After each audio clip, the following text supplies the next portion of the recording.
I'm Celeste Arlowe, 26 years old. Until 3 months ago, I believed family meant unconditional love and support. Then finding my biological mother changed everything. I thought reunion would fill the hollow space I carried since childhood, the quiet wondering about where I came from. Her first words to me were, "You're even more beautiful than I imagined, sweetheart." What she didn't know was that I had been supporting her financially for weeks before we even met. I'd sent money through intermediaries, thinking I was helping. A struggling woman who'd given me life. Before I tell you how everything unraveled, let me share something that makes this story even more unbelievable. What would you do if the person who gave birth to you only wanted your bank account? Before we jump back in, tell us where you're tuning in from. And if this story touches you, make sure you're subscribed because tomorrow I've saved something extra special for you. The rain drummed against my apartment windows in Portland's Pearl District, creating the kind of steady rhythm that had become the soundtrack to my adult life. I'd grown to love the way the city wrapped itself in gray clouds, how the mist softened the edges of everything until the world looked like a watercolor painting left out in the rain. From my 20th floor window, I could see the Willamette River sneaking through the city.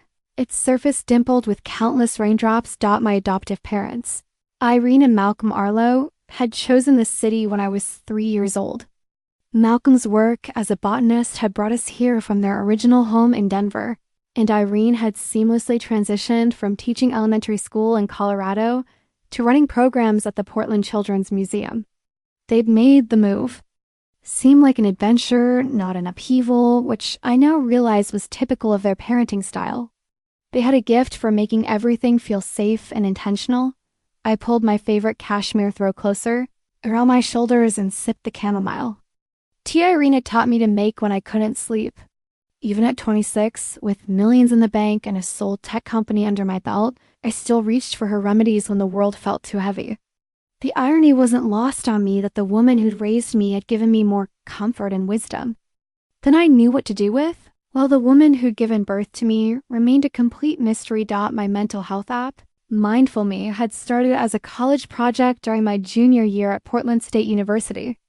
I'd been struggling with anxiety attacks that would hit me out of nowhere, usually triggered by thoughts about my biological parents. The wondering never stopped. Did I look like her? Did I have his laugh? Were they together? Were they happy? Did they ever think about me? The questions would spiral until I couldn't breathe, couldn't focus, couldn't function. Dr. Sarah Chun, my therapist at the time, had suggested I channel that anxiety into something productive. What if you could help other people who feel the way you do? She'd asked during one particularly difficult session. That conversation had sparked the idea for an app that combined cognitive, behavioral therapy techniques with mindfulness practices. Designed specifically for young adults dealing with identity and anxiety issues. What had started as a simple prototype to help college students manage stress had somehow caught the attention of investors who saw its potential for a broader market. By the time I graduated, Mindful Me had 50,000 users. By my 24th birthday, we'd reached 2 million. Last year, at 25, I'd sold the company to a major tech conglomerate for $12 million. The money had changed everything and nothing. I still lived in the same apartment I rented when I was 22, though now I own the entire building. I still shopped at the same farmer's market every Saturday, though now I could afford the organic everything without checking my bank. Balance. I still called my parents every Sunday evening, though now our conversations sometimes included their general concerns about whether I was truly happy. Success isn't the same as fulfillment, Malcolm had said during our last call, his botanist's wisdom extending far beyond plant life. Some of the most beautiful flowers bloom in the harshest conditions, but they still need proper roots. He wasn't wrong. Despite everything I'd accomplished, there was still that persistent hollow feeling, like a cavity in my chest that no amount of success or comfort could fill. I'd tried therapy, meditation, yoga, travel, dating, volunteering. Nothing quite touched. That deep sense of INCOMPLETENESS Liam Beckett, my closest friend since our university days, had been pushing me for years to search for my biological parents. We'd met in the Startup Accelerator program, two anxious 20-year-olds with big dreams, and no idea how to execute them. He'd been working on a sustainable packaging solution while I'd been coding frantically, trying to turn my anxiety management app into something viable. You realize you're literally helping millions of people work through identity issues while refusing to address your own, right? He'd said over coffee just last month. His dark eyes had held that concerned expression he got when he was worried about me, the one that made his glasses slip down his nose. "It's not that simple, Liam," I'd protested, stirring my latte with more force than necessary. "My parents have given me everything. Looking for my biological family feels like saying they weren't enough. Or maybe it's like saying you're human. And humans are naturally curious about where they come from," he'd countered.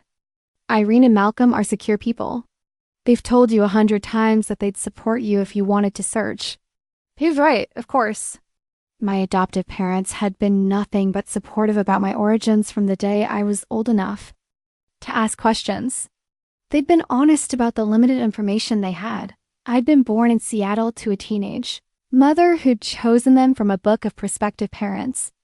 The adoption had been closed, which meant no identifying information was shared between the birth parents and adoptive parents. My birth mother had been 17, unmarried, and had specifically requested that the baby go to a family with stability and educational opportunities. "She wanted the best for you," Irene had always said when I'd asked about her. "That's what a mother does. She makes the hard choice because she loves her child." I'd always wondered if Irene ever felt threatened by my curiosity about my birth mother, but she'd never shown it. Instead, she'd been the one to help me understand the difference between the woman who'd given birth to me and the woman who'd raised me. "You can love and be grateful to both," she'd said. "Love isn't finite. There's always room for more." Still, it had taken me until last month to finally take the step. Maybe it was turning 26, or maybe it was the strange restlessness that had settled over me since selling the company. I'd hired a private investigator, Rebecca Martinez, who specialized in adoption reunifications. She'd warned me that closed adoptions from the late 90s were challenging, but not impossible. "Just manage your expectations," she'd said during our first meeting in her downtown office. "Sometimes people don't want to be found. Sometimes they're not in a place where contact would be healthy. And sometimes the reunion doesn't look like what you imagined." I nodded, thinking I was prepared for any outcome. How naive that seemed now. Rebecca had been thorough and efficient. Within 6 weeks, she'd tracked down my birth mother, Mirabelle Rains, now 43 years old, living in Tacoma, Washington. She worked as a bartender at a casino and lived in a small apartment near the waterfront. She'd never married, though. She had a 16-year-old son named Julian. Public records showed she'd struggled with some financial difficulties over the years. A few evictions, some unpaid debts, nothing too serious, but enough to paint a picture of someone who'd had a hard time getting stable. "She seems to be doing better now," Rebecca had reported. "Steady job for the past 3 years, current on rent, no recent legal troubles. Her son is in high school, gets good grades. They're not wealthy, but they're managing." The information had felt surreal. After 26 years of wondering, I suddenly had concrete details about the woman who'd given birth to me. I had a half-brother. She kept one child but gave me away. That last thought had stung more than I'd expected. Rebecca had offered to make initial contact, but I'd wanted to do it myself. I'd spent days crafting the perfect letter, trying to strike the right balance between curious and respectful, hopeful, but not demanding. I'd included my phone number and email address, along with a recent photo and a brief overview of my life, the happy parts. Anyway, the wait after sending that letter had been excruciating. Every day I checked my email. Dozens of times, jumped every time my phone rang. Liam had finally staged an intervention, showing up at my apartment with takeout from my favorite Thai restaurant and forcing me to watch mindless romantic comedies until I stopped refreshing my inbox every 30 seconds.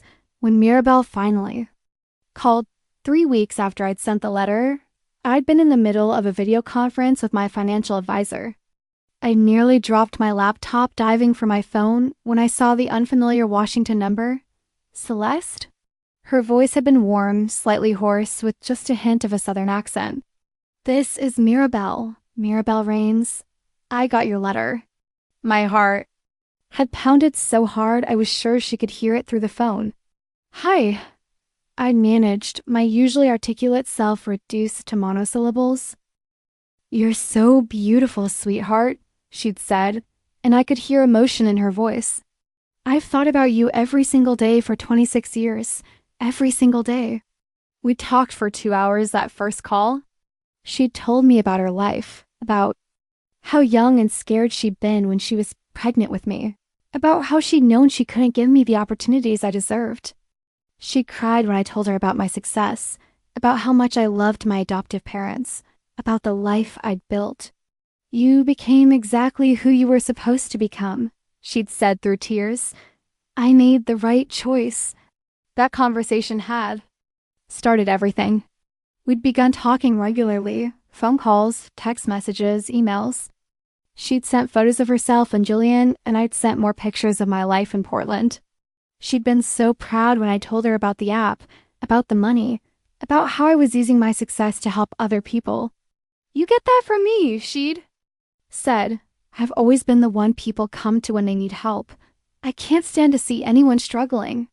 It had felt like coming home to a part of myself I'd never known was missing.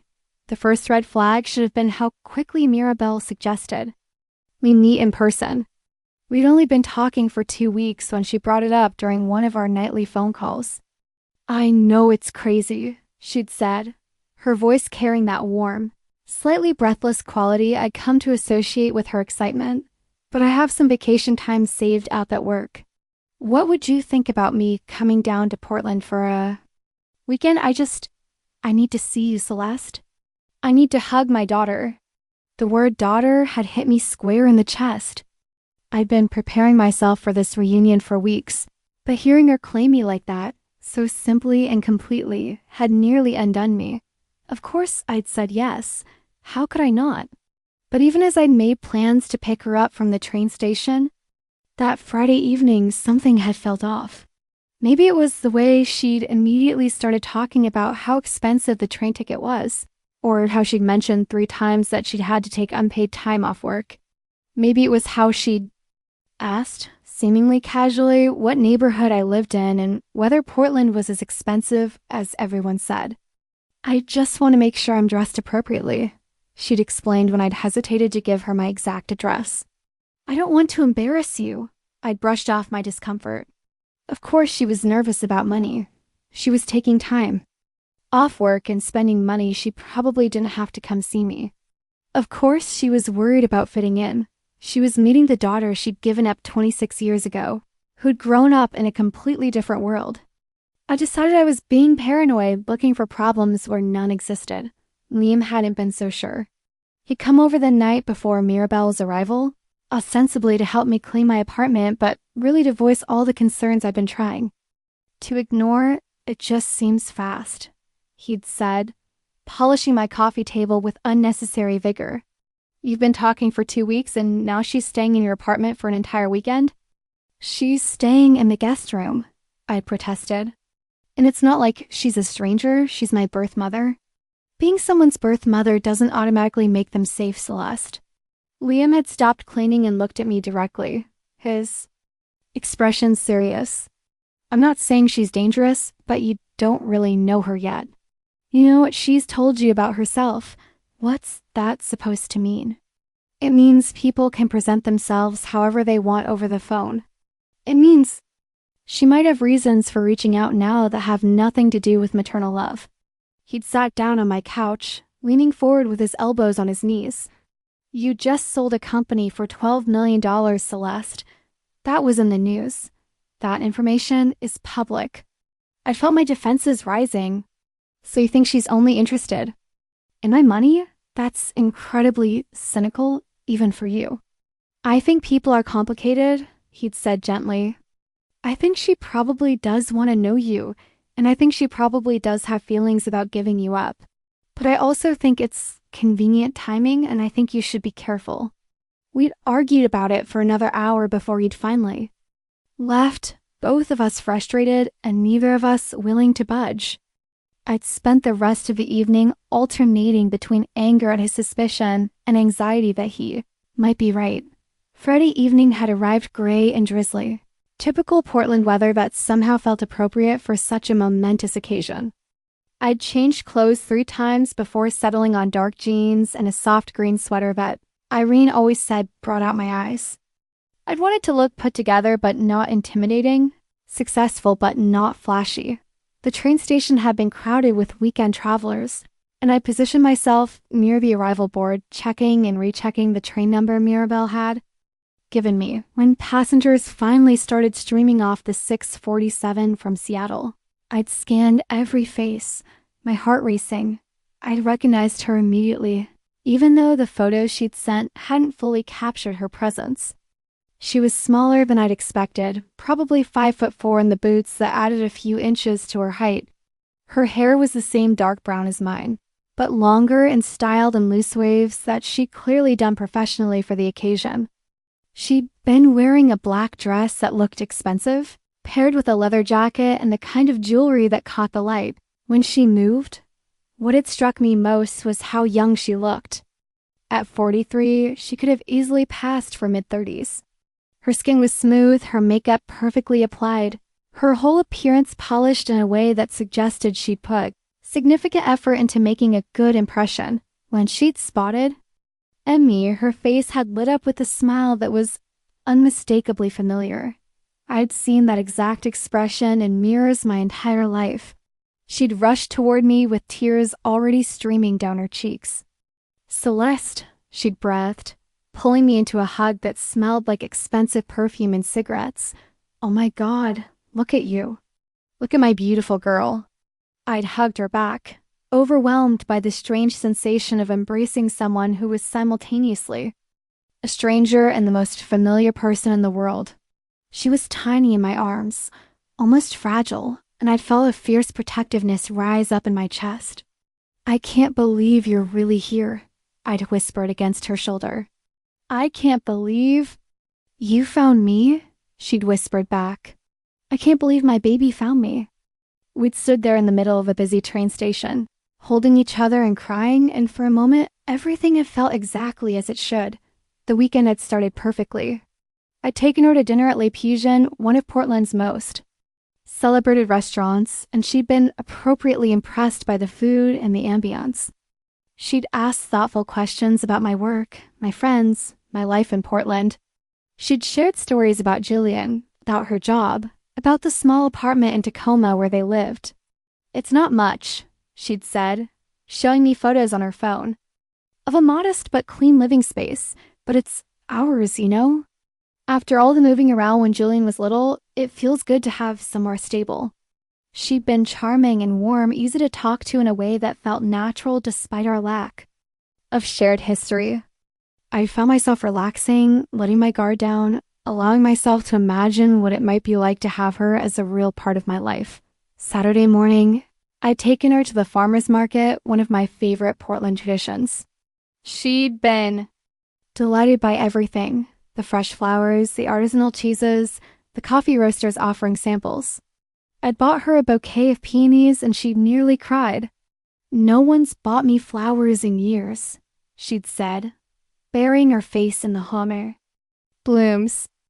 Julian gave me dandelions for Mother's Day when he was 7, but that's about it." I made a mental note to send her flowers regularly.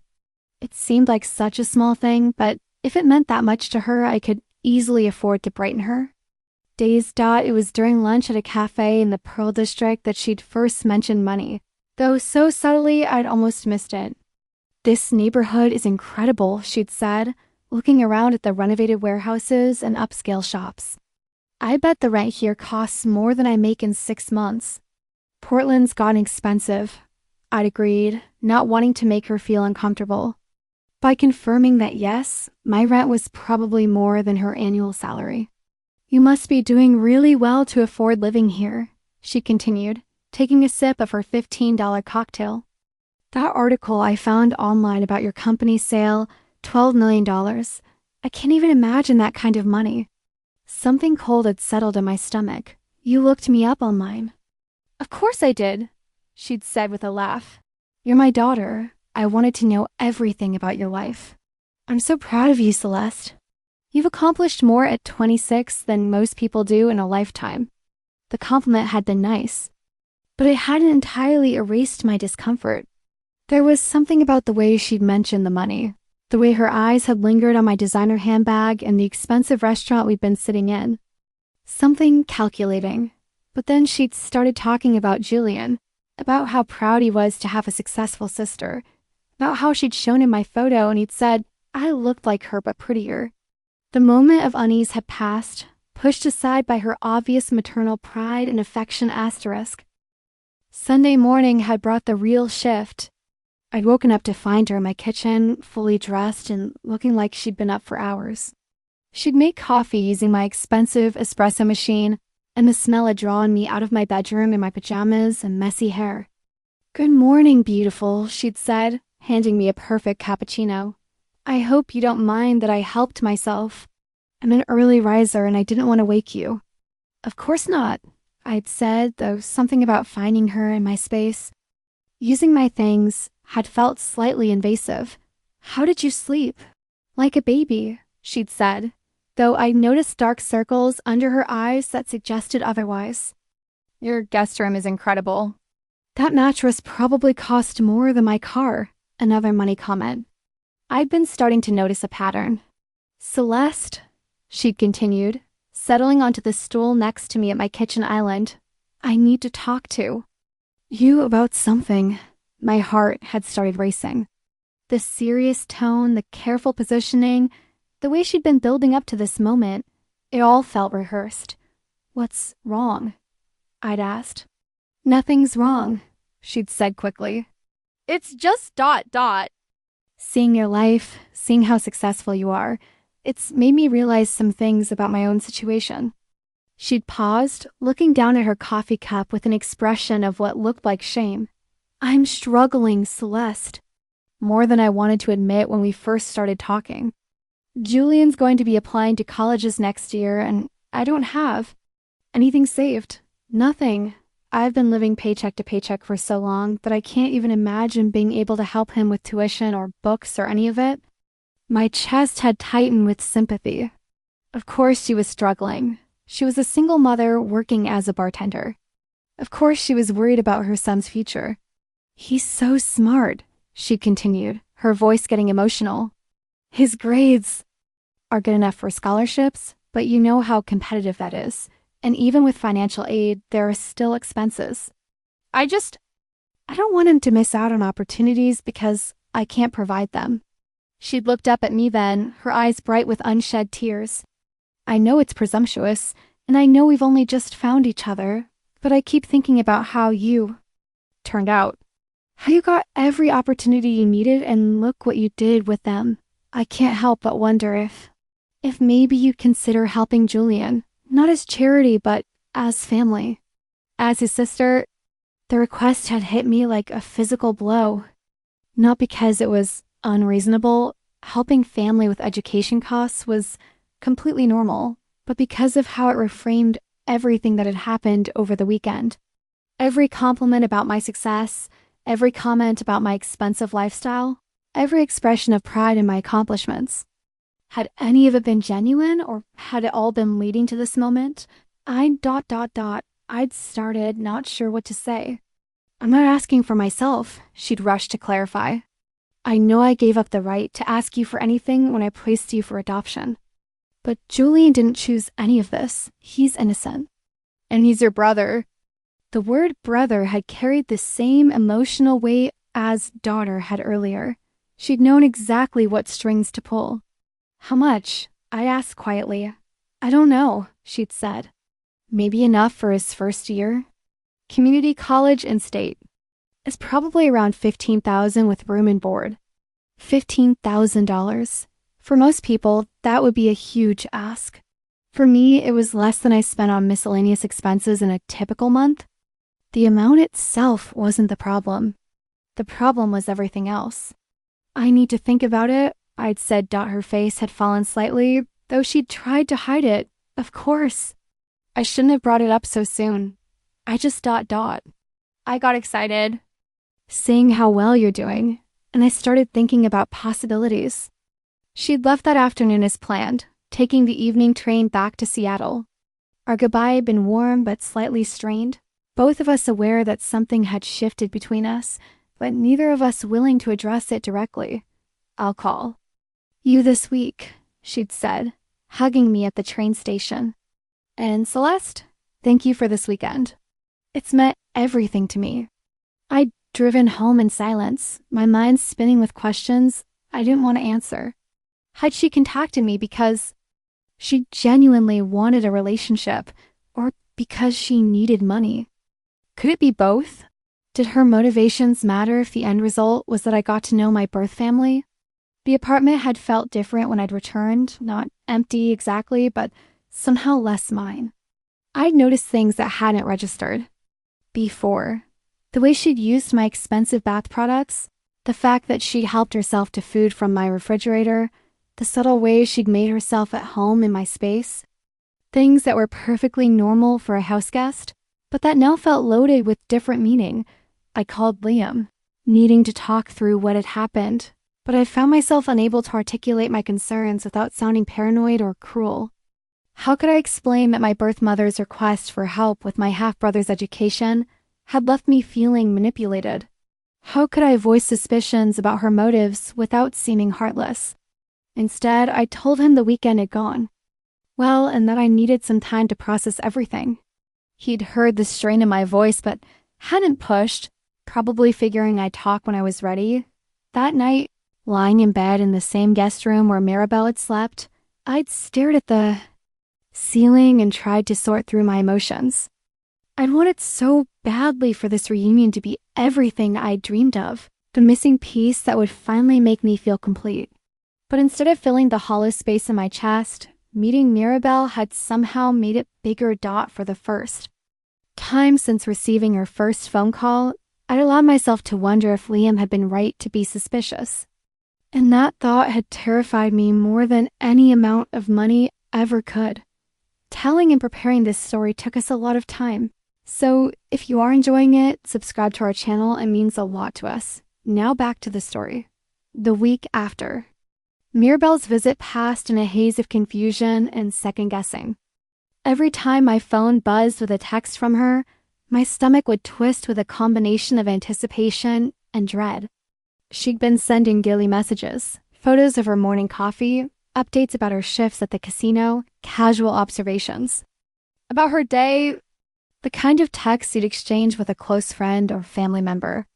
Thinking of you today, beautiful girl, read one message, sent with a selfie of her at work behind the bar. Julian made honor roll again. Wish you could meet him soon. Came another, accompanied by a photo of a report card. Saw the most gorgeous sunset tonight and thought about how much you love the colors. Maybe next time you visit, we can watch one together. Each message was warm, loving, and perfectly crafted to maintain the connection we'd built during her weekend visit. They were exactly the kind of communications I'd dreamed of receiving from my birth mother. So why did they make me feel so uncomfortable? I found myself analyzing every word, looking for hidden meanings or subtle manipulations. When she mentioned Julian's good grades, was she reminding me of his college prospects? When she talked about sunsets, was she hinting at future visits? That would presumably involve more requests for financial help. I'd started to hate how suspicious I'd become, but I couldn't seem to stop myself. Liam had noticed my mood shift immediately when we'd met for our usual Tuesday lunch at the food car pod near his office. He'd been working on expanding his sustainable packaging business, and normally I've been full of questions about his latest innovations. Instead, I picked at my Korean barbecue tacos and responded to his updates with distracted nods. Okay, what's going on? He'd finally asked, setting down his burrito and fixing me with the concerned look I'd been dreading. You've been weird since your birth mother's visit. Did something happen? Nothing happened, I'd said automatically, then immediately regretted the defensive tone. It's just complicated.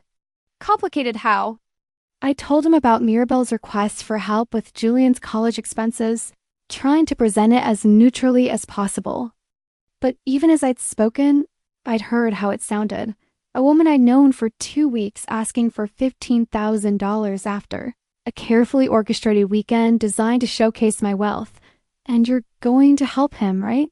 Liam had asked, though his expression suggested he already knew the answer was more complicated than a simple yes or no. I don't know, I admitted. I want to help him. He's my half-brother and education is important. But the way she asked, the timing of it all, it just felt calculated. Maybe it was calculated, Liam had said gently. That doesn't necessarily make it wrong. She's a single mother worried about her son's future, and she's just discovered that his half-sister has the resources to help. Of course she's going to ask. But that's exactly what bothers me, I'd said, finally voicing the fear I'd been carrying all week. Is that why she reached out in the first place? Did she know about the company sale before she called me? Was this whole reunion orchestrated around getting money? Liam had been quiet for a long moment, considering his words carefully. Does it matter? What do you mean, does it matter? Of course it matters. I mean, does it matter why she initially reached out if the relationship becomes genuine over time? People's motivations can be complicated. She might have been curious about the daughter she gave up and aware that you could potentially help her son. Those things aren't mutually exclusive. I'd wanted to argue with him, but I couldn't find the words. Maybe because part of me knew he was right, and part of me was terrified that he was wrong. The conversation had been interrupted by my phone. Ringing, Mirabelle's name flashing on the screen. I'd let it go to voicemail, not ready to navigate her cheerful warmth while my own feelings were so tangled. Later that evening, I finally listened to the message she'd left. Hi, sweetheart. Just calling to say hello and see how your week is. Going. I've been thinking about our conversation on Sunday morning, and I want you to know there's absolutely no pressure about the college thing. I know it was a lot to spring on you, and the last thing I want is for you to feel obligated. You don't owe me or Julian anything, and whatever you decide, it won't change how grateful I am to have you back in my life. Call me when you get a chance. Love you. The message had been perfect, understanding, pressure-free, emotionally generous. It had also made me feel like a terrible person for doubting her motives. What kind of daughter suspects their birth mother of manipulation? For asking for help with education expenses?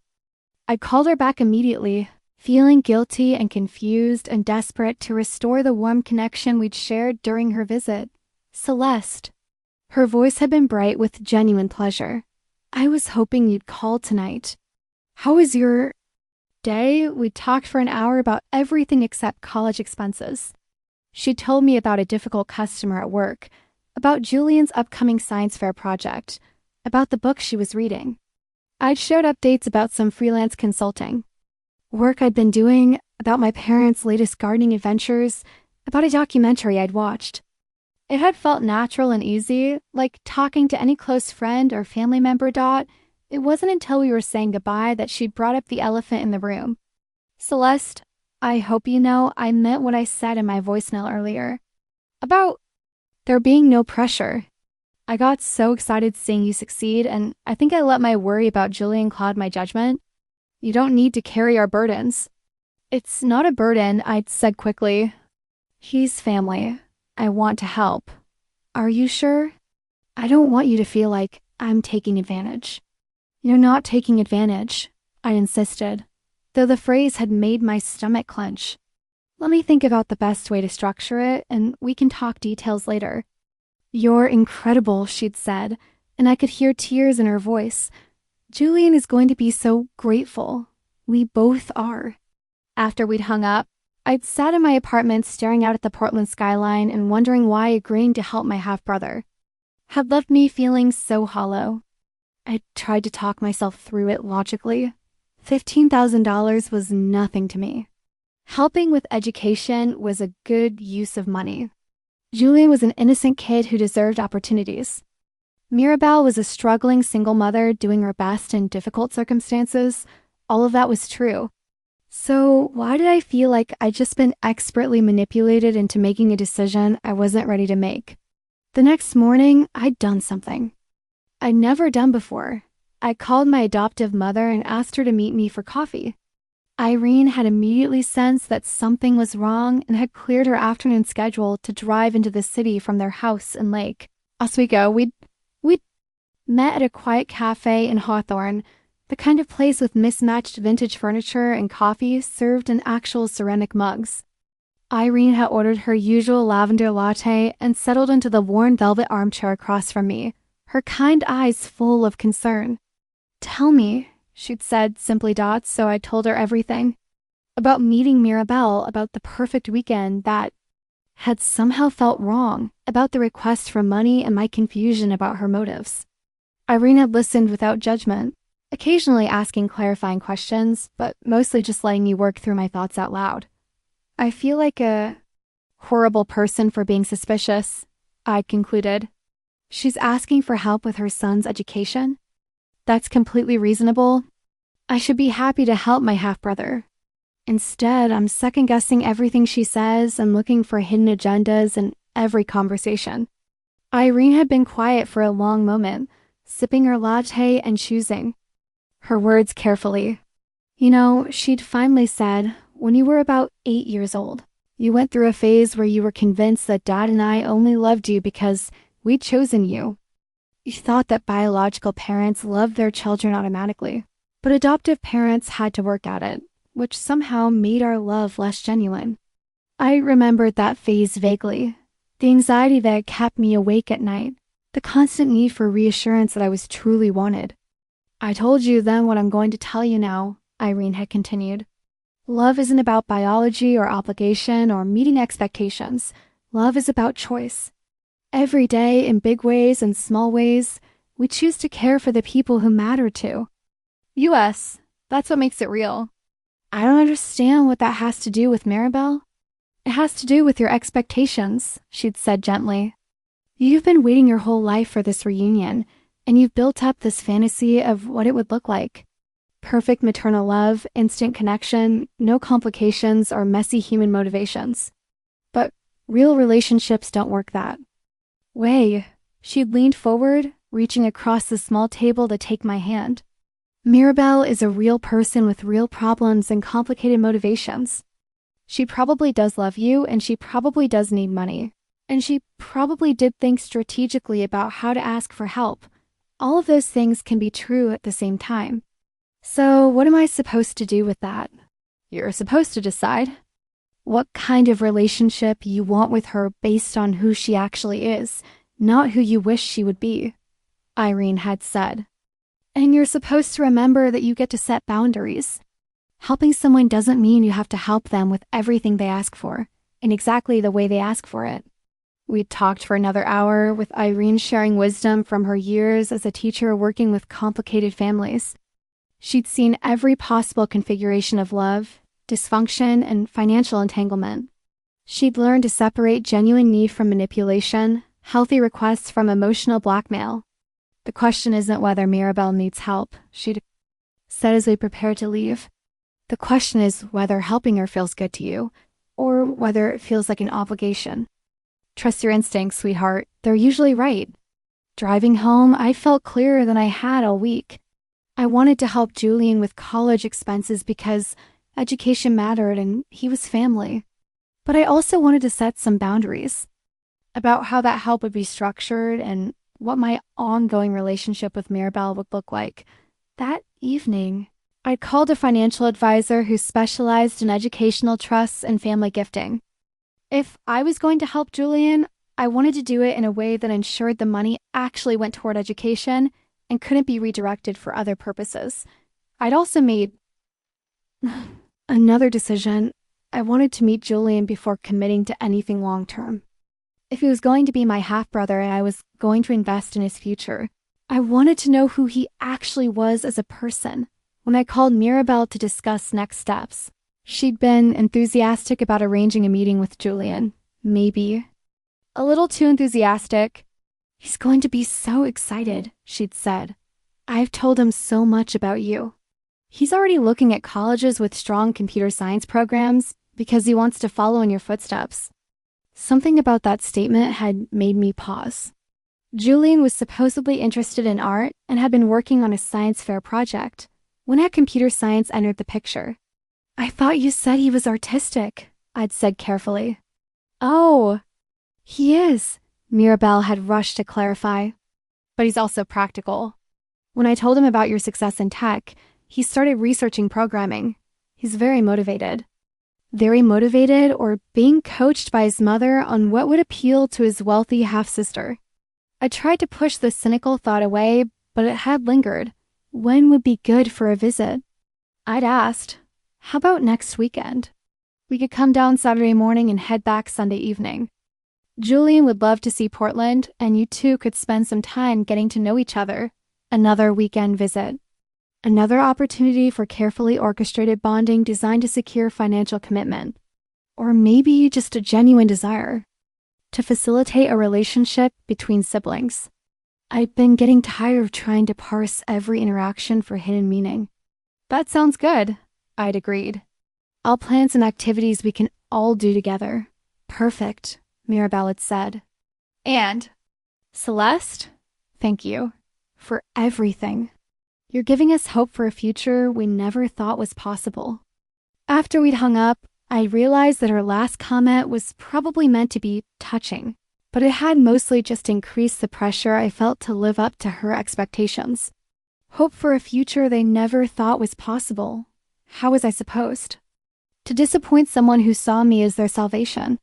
The weight of being someone's answer to their problems had settled over me like a heavy blanket.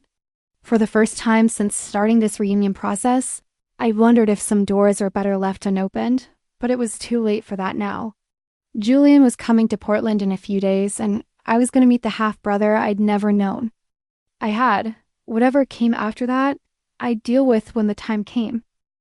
At least that's what I told myself as I'd fallen asleep that night, trying to ignore the growing certainty that this family reunion was spiraling far beyond my control. Meeting Julian changed everything, just not in the way I'd expected. He'd arrived that Saturday morning looking nothing like I'd imagined. Where Mirabelle was polished and put together, Julian was rumpled and slightly awkward, with dark hair that fell in his eyes and paint-stained fingernails that he kept trying to hide. He was taller than his mother, probably close to 6 feet, but carried himself like he was apologizing for taking up space. "Julian, this is your sister Celeste," Mirabelle had said with a bright smile, her hand on his shoulder in a way that seemed both protective and performative. "Hi," he'd said quietly, offering a small wave instead of a handshake. His eyes were the same dark brown as mine and Mirabelle's, but there was something softer in them, something that reminded me of my adoptive father's gentle observation of the world. I planned a full itinerary for the weekend. Brunch in the Pearl District, a visit to Powell's Books, maybe the art museum if Julian was interested. But within an hour of their arrival, it had become clear that Julian was more interested in my apartment's view than in any scheduled activities.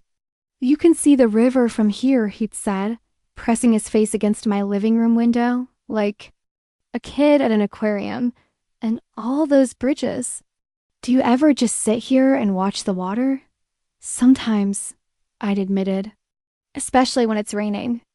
"I bet it's different every day," he'd continued, his voice full of the kind of wonder I'd forgotten was possible. Different light, different weather, different boats. Like a painting that keeps changing, Mirabelle had jumped in quickly. "Julian's very artistic, always has been, but he's also interested in practical things. Aren't you, honey? Like technology and business?" Julian had glanced at his mother with an expression I couldn't quite read, part confusion, part something that looked like warning. "I mostly just like to draw," he'd said simply. The disconnect between Mirabelle's presentation of her son and Julian's own self-description had been immediate and obvious. She'd spent weeks telling me about his academic achievements and practical aspirations, but the teenager standing in my living room seemed far more interested in artistic expression than in following his successful sister's career path. During brunch at my favorite restaurant, The dynamic had become even clearer. Mirabelle had dominated the conversation, telling stories about Julian's accomplishments and future plans while he'd sat quietly, occasionally correcting small details, but mostly just pushing food around his plate. He's taking all advanced classes. This year, she'd said proudly. Calculus, AP History, honors English. His teachers say he could get into any college he wants. Mom, Julian had said quietly, a note of embarrassment in his voice. What? It's true. Tell Celeste about your science. Their project. It's not that interesting, he'd muttered. Of course it is. He's doing a study on how different light conditions affect plant growth. Very scientific, very methodical. He gets that from our side of the family, I think. I'd watched Julian's face during this exchange, noting how he'd seemed to shrink a little more with each of his mother's proclamations. It had reminded me of myself at 16, when well-meaning adults would praise my academic achievements without asking what I actually enjoyed or wanted for my future. What kind of art do you like to make? I'd asked indirectly, wanting to hear his voice instead of his mother's interpretation of his interest. His face had lit up for the first time all morning. Mostly drawings. People, places, things I see. I like trying to capture expressions, you know? The way someone looks when they think no one's watching. That sounds fascinating, I'd said, and meant it. Do you have any examples with you? He'd started to reach for his backpack, then caught his mother's eye and stopped. Maybe later, he'd said. Julian's very modest about his art, Mirabelle had interjected smoothly. But he knows it's important to develop practical skills too. That's why he's been looking into computer programming. He wants to create apps like you did. Another glance between mother and son, this one definitely carrying tension. I never said that, Julian had said quietly. Well, you should consider it, Mirabelle had continued, her voice taking on a slightly sharp edge. Celeste has shown that there's real money in technology. Art is a nice hobby, but it doesn't pay the bills. The conversation had moved on, but I'd filed away the exchange. Something was happening between Mirabelle and Julian that went beyond normal teenage embarrassment at a parent's bragging. There was pressure there, manipulation, a mother trying to package her son in a way that would appeal to her wealthy daughter. Later, that afternoon, while Mirabelle had been napping in my guest room, travel just exhausts me these days, she'd said. Though the train ride from Seattle was only 3 hours, Julian and I had ended up alone in my living room. He'd been sketching something in a small notebook, completely absorbed in the work. Can I see? I'd asked, settling onto the couch next to him. He'd hesitated, then turned the notebook toward me. The drawing was of the view from my window, but not the way most people would capture it. Instead of focusing on the skyline or the river, he'd drawn the reflection of clouds in the glass, the way light bent and shifted as it passed through the window. It was subtle, contemplative, and incredibly skillful. Julian, this is beautiful, I'd said, meaning it completely. How long have you been drawing? Forever, I guess. Since I could hold a pencil, he'd closed the notebook, suddenly self-conscious again. It's just something I do. Have you thought about art school? His expression had clouded. Mom says art. School is too expensive and too risky. She wants me to study something practical. What do you want to study?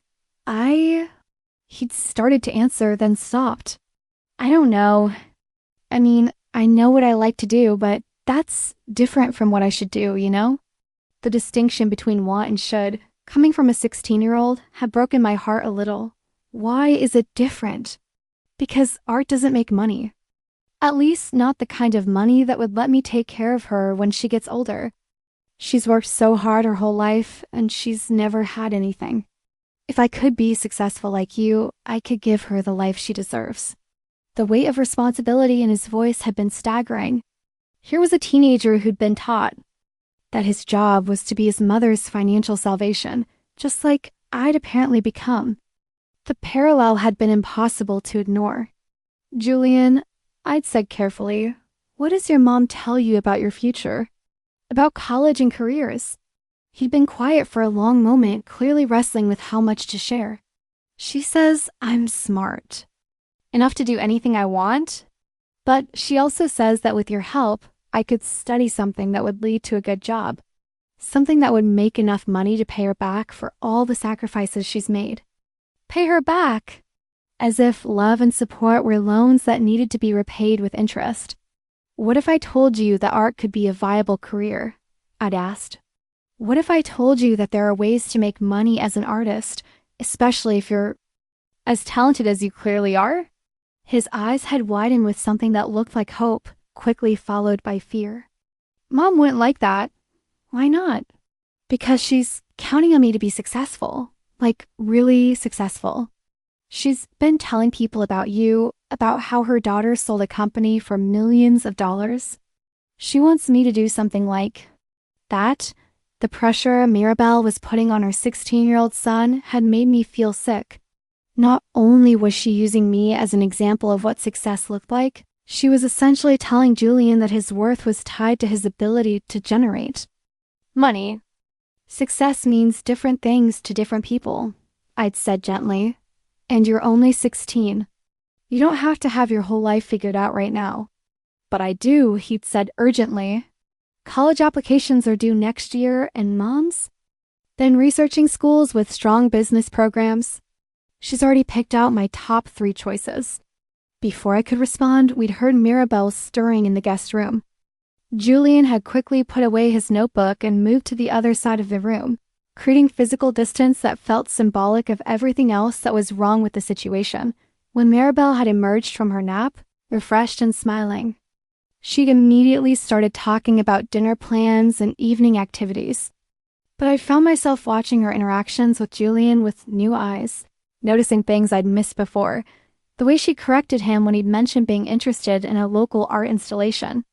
The way she'd steered conversations back to academic achievements and future earning potential.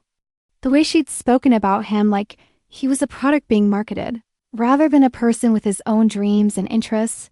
Over dinner at a trendy restaurant in the Alberta district, she'd continued the pattern. Julian's guidance counselor says he has the grades for any of the top business schools, she'd announced while we'd waited for our appetizers. We're looking at programs that have strong alumni networks in technology companies.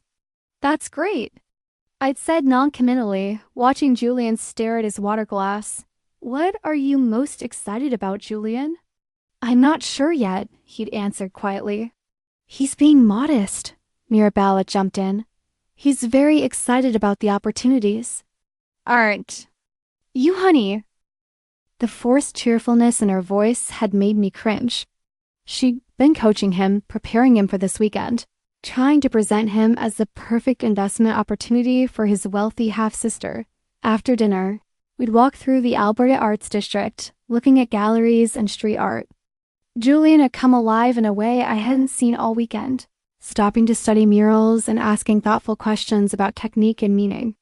Mirabelle had tolerated his interest for about 20 minutes before suggesting we head back. It's getting late and Julian has homework to finish tomorrow, she'd said, though it was only 8 o'clock and he told me earlier that he'd already completed his weekend assignments. On the walk back to my car, I'd made a decision that would have consequences I couldn't yet imagine. Julian, I'd said, would you like to stay in touch? Maybe we could text or email occasionally? I'd love to see more of your artwork sometime. His face had lit up. Really? You'd want to see my drawings? I'd love to, I'd said honestly. And if you ever want to talk about college or career stuff, I'm happy to share what I know about different paths. Mirabelle's smile had looked a little forced. That's so generous of you, Celeste. Isn't that generous, Julian? Yeah, he'd said, but he'd been looking at me, not his mother. Thank you.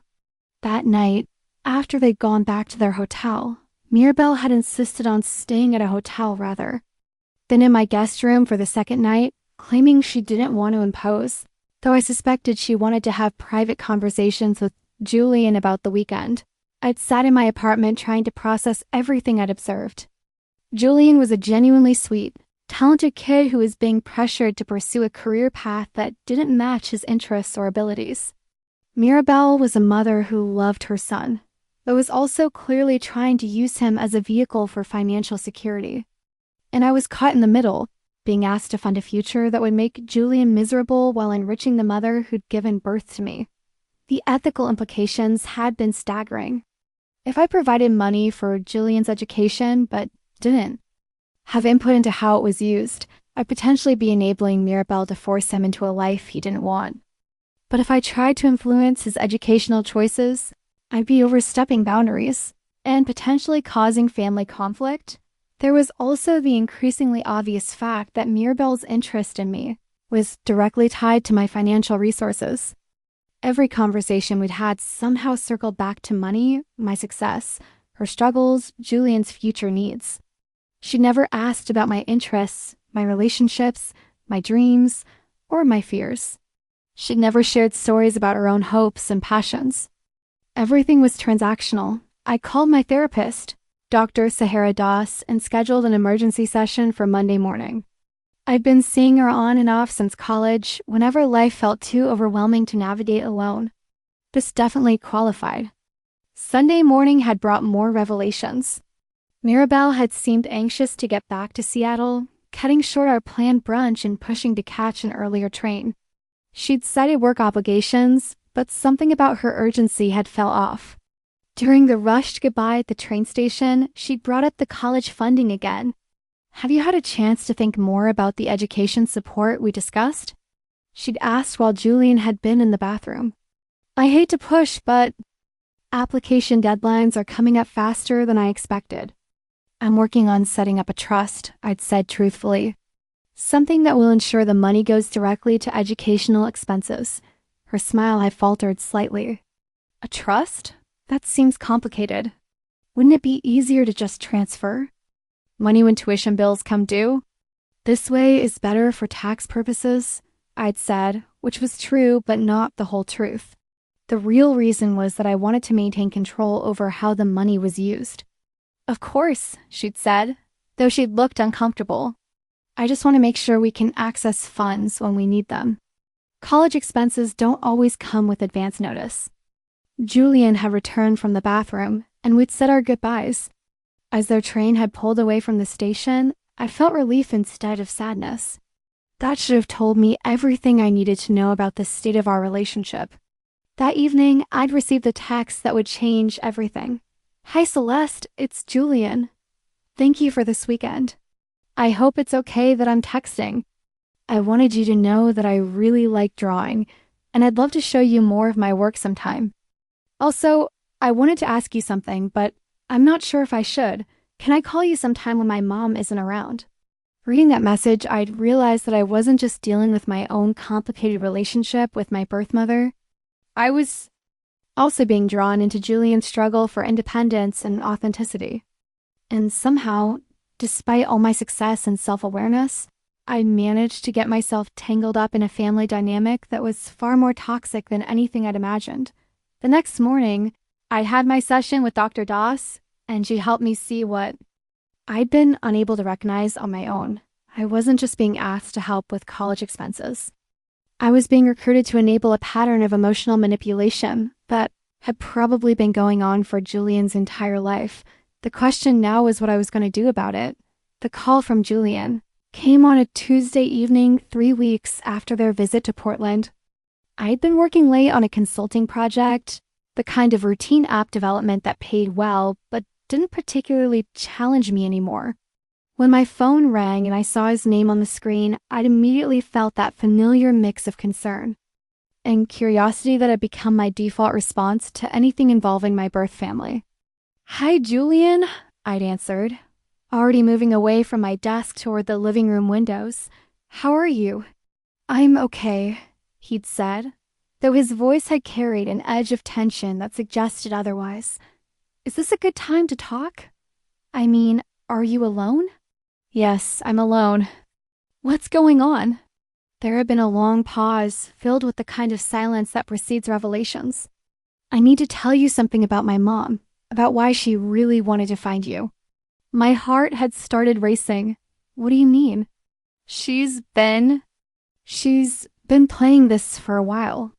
Like a really long time. since before she even contacted you. I'd sat down heavily on my couch, suddenly needing physical support for whatever was coming next. Julian, I need you to explain that more clearly. Okay. Another pause, then words that came out in a rush. She knew about your company sale before she called you. She'd been following news about you online for months, maybe longer. She has this whole folder on her computer with articles about you, screenshots of your social media, information about where you live and what you do. The room had felt like it was tilting. A folder? Yeah, I found it by accident when I was using her laptop for homework.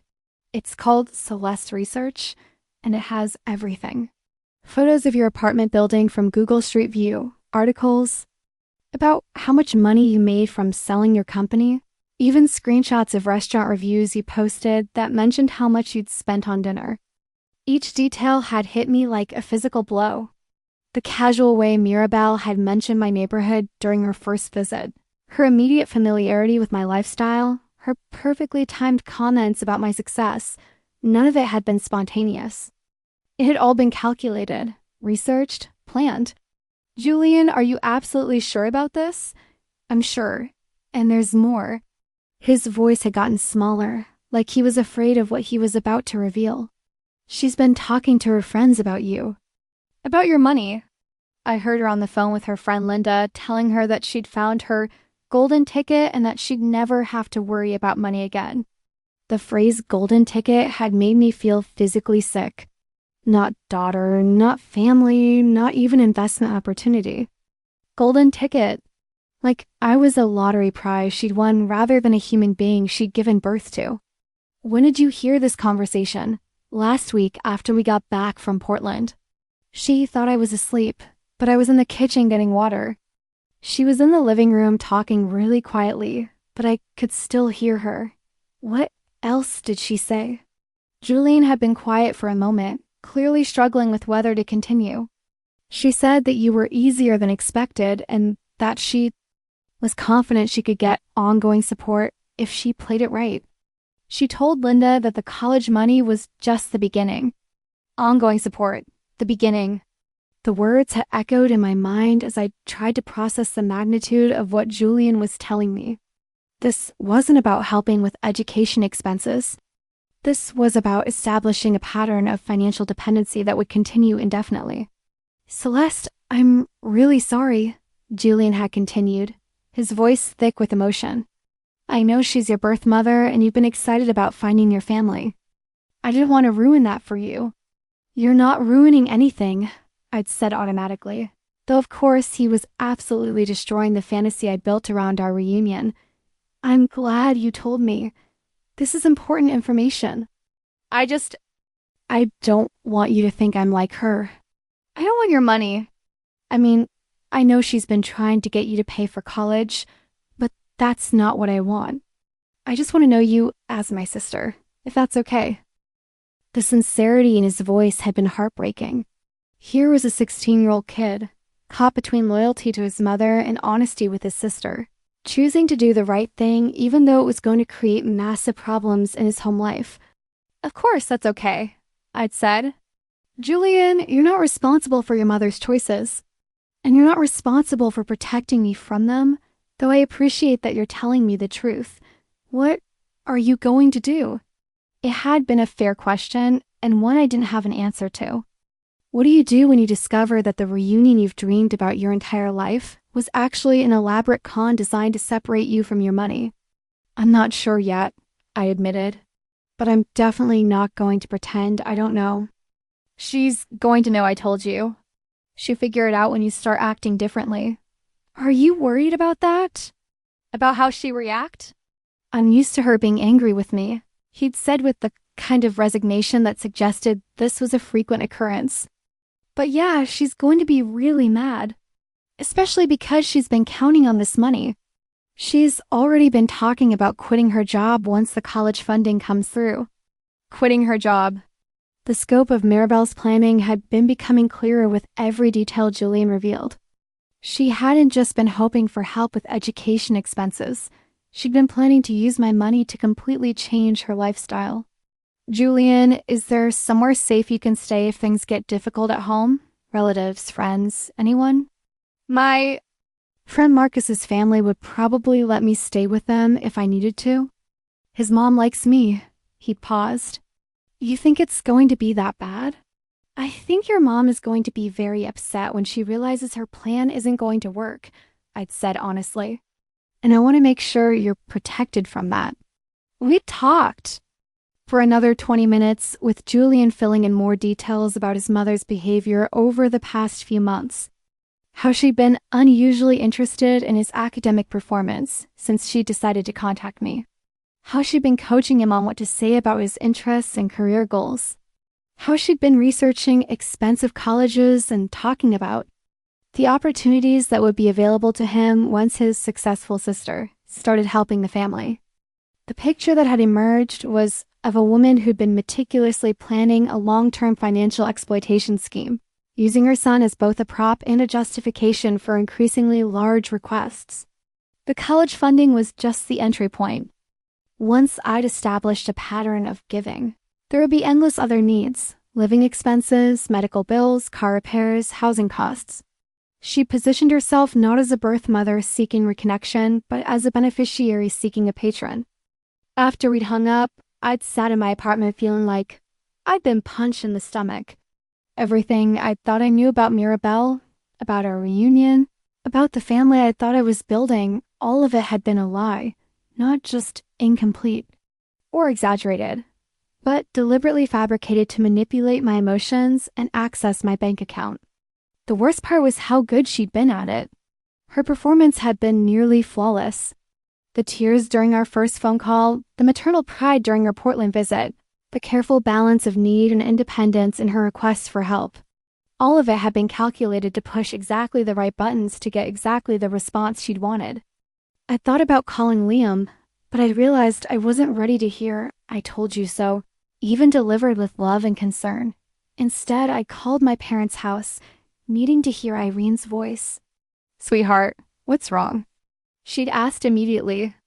Somehow hearing the distress, I thought I was hiding. I told her everything Julian had revealed.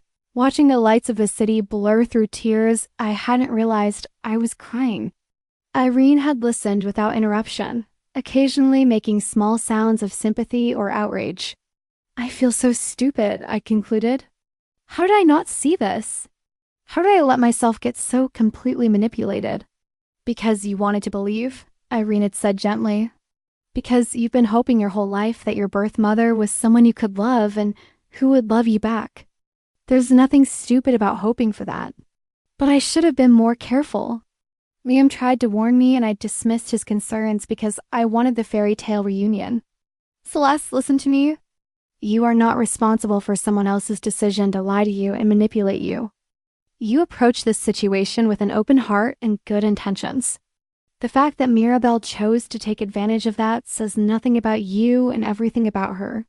I cried then, really cried, for the loss of the relationship I thought I was building and for the naive hope that had made me vulnerable to someone who saw me as nothing more than an ATM with sentimental attachment. What am I going to do about Julian? I'd asked when I'd finally gotten myself together enough to speak clearly. What do you want to do about Julian? I want to help him. Not with money, well, not just with money, but with getting away from this situation. He's being used just as much as I am, and he's 16 years old. He shouldn't have to deal with this alone. Then don't let him deal with it alone, Irene had said simply. But be careful about how you proceed. Family court situations involving custody and financial support can get very complicated very quickly. Family court, the phrase had sent a chill through me. I'd been thinking about confronting Mirabelle and cutting off contact, but I hadn't considered the legal implications of getting involved in Julian's life. If I wanted to help him, I needed to think strategically, not just emotionally. The next morning, I'd done something I'd never expected to do. I'd consulted with a family law attorney. Rebecca Martinez, the private investigator who'd helped me find Mirabelle, had recommended someone who specialized in custody and guardianship issues involving extended family members. Linda Chun, no relation to my former therapist, had been frank about the complexities of my situation. As Julian's half-sister, I had no legal standing to intervene in his relationship with his mother unless I could prove abuse or neglect. Financial manipulation and emotional pressure, while harmful, weren't necessarily grounds for removing a teenager from his parents' custody. Your best option might be to document everything and wait, she'd advised. If Julian is genuinely being harmed by his mother's behavior, and if he expresses a desire to live elsewhere, there are legal pathways. But they're complicated and expensive, and they're not guaranteed to succeed. What if I just offered to pay for him to live somewhere else? Like with a relative or friend? That could actually make things worse for him legally, Linda had warned. If you're seen as trying to interfere with the parent-child relationship, using financial incentives, it could be viewed as a form of custody interference. Courts don't like wealthy relatives trying to buy children away from their parents. I'd left the attorney's office feeling more confused than when I'd arrived. Every option seemed to carry significant risks, both for me and for Julian. But nothing felt like abandoning him to a situation that was clearly harmful. That evening, Julian had called again, this time with news that made the urgency of the situation clear. "She knows," he'd said without preamble. "She figured out that I told you." "How?" "She confronted me about being on the phone with you yesterday. She said she could tell something was different about how you were texting her, that you were being distant and formal instead of warm like before. She kept pushing until I admitted we talked. What happened when you told her?" "She lost it? Like, completely lost it. She started screaming about how I'd ruined everything, how I destroyed our chance at a better life. She said I was ungrateful and selfish, and that I didn't understand what she'd sacrificed for me." The conversation had continued with Julian describing a confrontation that sounded emotionally abusive, with Mirabelle ultimately blaming him for sabotaging their financial future and threatening to tell me that he'd been lying about everything. "She's going to call you," he'd warned.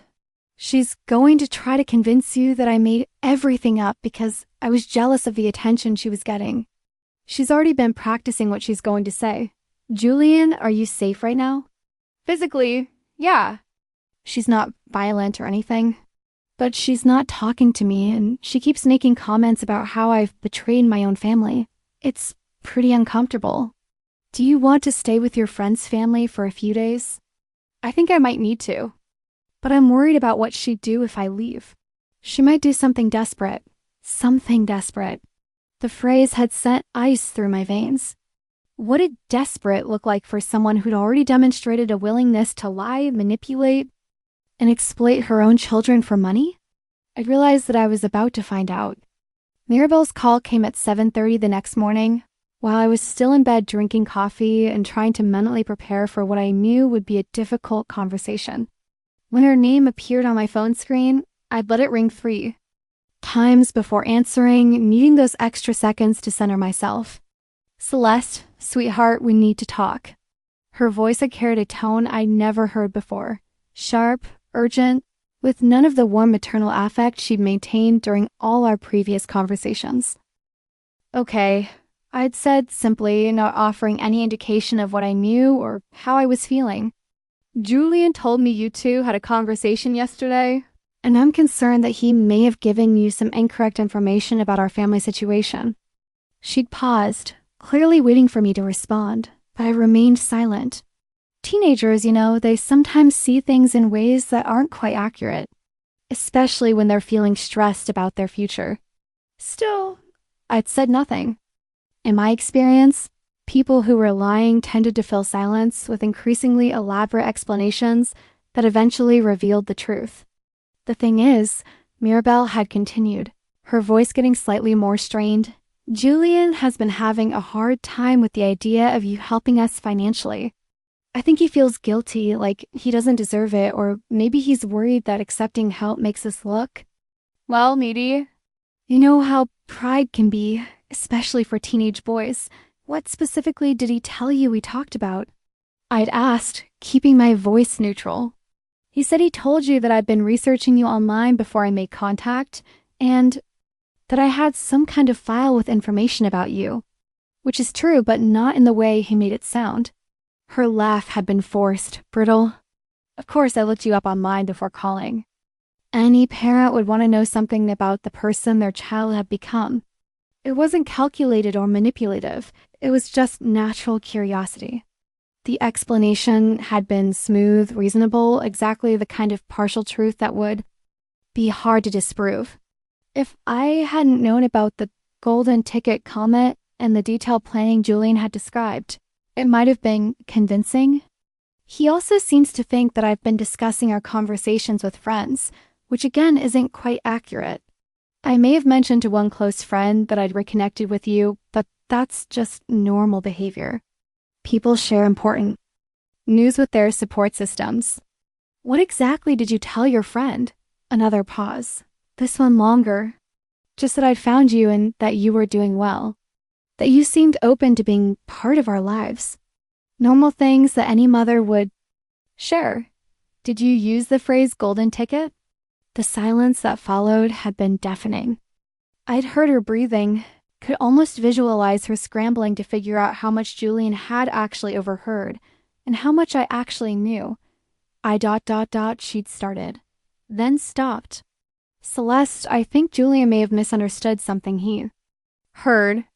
I was talking to Linda about how grateful I was that you'd come into our lives, and I may have used some expression that sounded different out of context. What context makes referring to your daughter as a golden ticket appropriate? I didn't mean it like that. Her voice had gotten defensive, the careful modulation slipping. I was just trying to express how lucky I felt to have you back in my life. Sometimes people use phrases that don't come out exactly right. I'd realized she was never going to admit to the full scope of what Julian had revealed. She was going to continue offering partial truths and alternative explanations, counting on my desire to believe her to smooth over the inconvenient details. Mirabelle, I need you to be completely honest with me. Did you know about my company sale?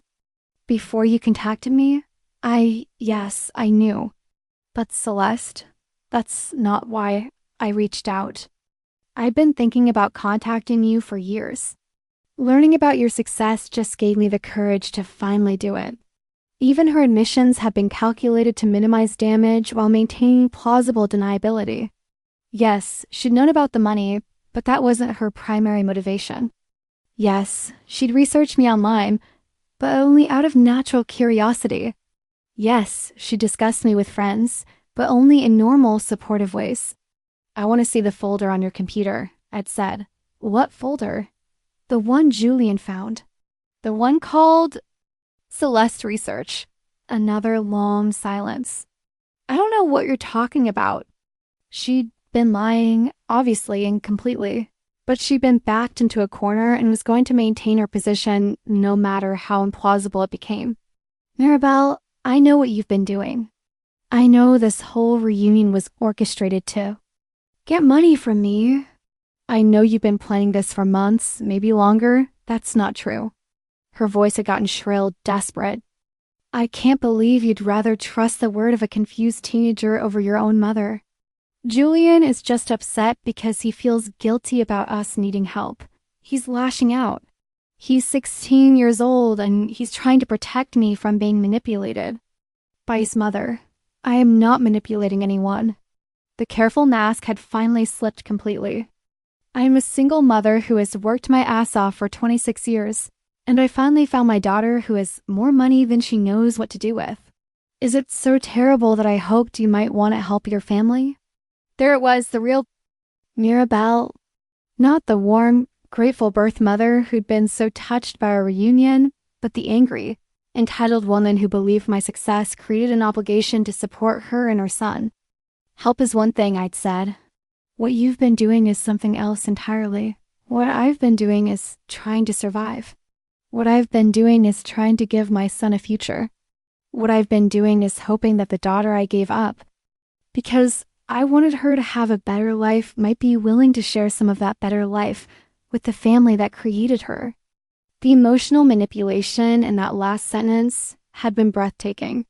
She'd managed to invoke sacrifice, guilt, obligation, and familial duty all in one carefully crafted appeal.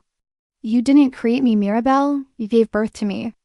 The people who created me are the ones who raised me, loved me, supported me, and never once asked me for money in return. I loved you too, she'd screamed into the phone. I loved you enough to give you away when I was 17 years old and scared and alone. I loved you enough to let someone else raise you so you could have opportunities I couldn't provide. Don't you dare tell me I didn't love you. Loving someone means wanting what's best for them, not using them for financial gain. I'm not using you. I am asking for help from someone who has the resources to provide it. There's a difference. The difference is honesty about motivations and respect for boundaries. You've been dishonest about both. The conversation had continued for another 20 minutes, with Mirabelle alternating between anger, defensiveness, and desperate attempts to salvage the situation. She tried every manipulation tactic in the book, guilt about her sacrifices, reminders of our blood relationship, appeals to think about Julian's future, threats to cut off contact if I didn't trust her. Finally, I'd ended the call with a clear statement of my boundaries. I'm not going to provide ongoing financial support, and I'm not going to pretend I don't know what's been happening. If you want to have a relationship with me, it needs to be honest, and it needs to be separate from money. If you can't accept that, then we don't have anything else to discuss. You're making a mistake, she'd said, her voice cold. You're choosing to believe lies over family. You'll regret this. She'd hung up before I could respond, leaving me sitting in my bed shaking with adrenaline and emotional exhaustion. Over the next 2 days, the situation had escalated rapidly. Mirabelle had begun a campaign of emotional manipulation that had been both relentless and increasingly desperate. She'd sent dozens of text messages, ranging from pleading to angry to threatening. She called repeatedly, leaving voicemails that had started apologetic and had become progressively more hostile. I can't believe you're letting a 16-year-old boy destroy our relationship, she'd said in one message. He's manipulating you just as much as you think I am, but you're too naive to see it. You owe me, she'd said in another. I carried you for 9 months and gave you life. The least you can do is help the son I kept and raised. I know where you live, she'd said in the most recent voicemail, her voice so full of rage it had made me genuinely afraid. I know where you work, where you shop, where you go to dinner. Don't think you can just ignore me and make me disappear. I'd saved all the messages and had forwarded them to Linda Chun, the family law attorney. She'd been concerned enough to suggest I file for a restraining order, but I'd been reluctant to escalate the legal aspects until I knew Julian was safe. Julian had been staying with his friend Marcus, whose parents had been understanding about the family crisis without asking. Too many invasive questions. He'd been checking in with me daily, providing updates about his mother's behavior and his own emotional state.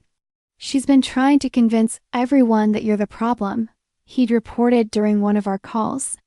She's telling people that you led her on, made promises you didn't intend to keep, and then turned on the family when we needed you most. How are you dealing with all of this?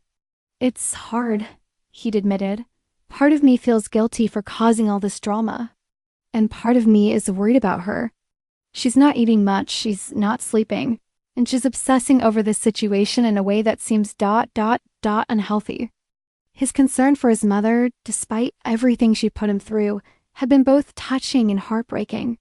Even abusive relationships could create complex loyalties, especially between parents and children. Julian, none of this is your fault. You told me the truth about what was happening, and that was the right thing to do. I know that logically, but it's still hard to watch her fall apart. The crisis had reached a turning point when Mirabelle had shown up at my apartment building unannounced on Thursday evening.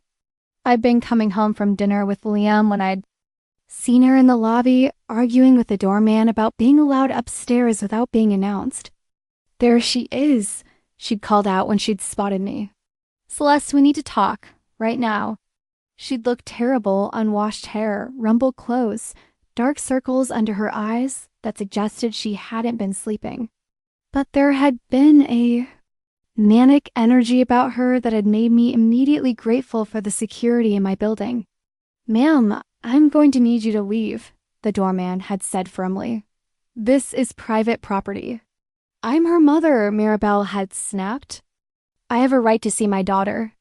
"You need to leave," I'd said, my heart pounding. "If you want to talk, we can arrange a conversation in a public place. But you can't just show up here uninvited.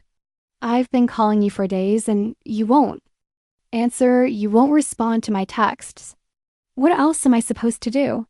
You're supposed to respect my boundaries and accept that I don't want ongoing contact. I'm not leaving until we settle this."